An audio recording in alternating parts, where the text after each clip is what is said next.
Deep cleaning and protecting your RV awning is crucial in prolonging the life of your awning and RV, and will save you time and money along the way. Ideally, you should deep clean your awning at least once a year, but first, let's cover 3 steps of proactive awning maintenance to practice in between cleanings. Step 1. Use a protectant spray to shield your awning against UV rays and repel water and debris. If you haven't already, consider investing in a cover to help keep debris and moisture from seeping into your awning when you aren't using it. Step 2. Keep your awning angled down to prevent water from pooling in the fabric and debris from accumulating. Step 3. Be mindful of wind and retract your awning once winds blow sustainably at 15 miles per hour. You don't want your awning to become a windsail. That could damage your joints and tear your fabric. Now that you know the basics of proactive maintenance, let's go step by step to deep clean your RV awning. Step 1. Gather your supplies.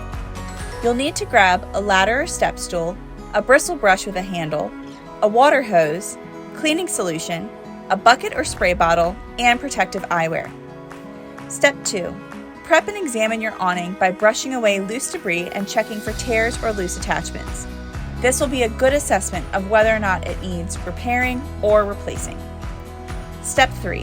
Spray and brush. Spray both sides of the awning until thoroughly soaked and let sit for up to an hour. After the hour has passed, spray both sides again. Then, take your brush and gently scrub to loosen any dirt, mold, or mildew. For any stubborn stains, try using a magic eraser. Rinse and repeat the process for each section until your entire awning is clean. Lastly, spray the entire awning and the side of your RV with water to get rid of any lingering soap, and leave your awning out to air dry completely before rolling it back in.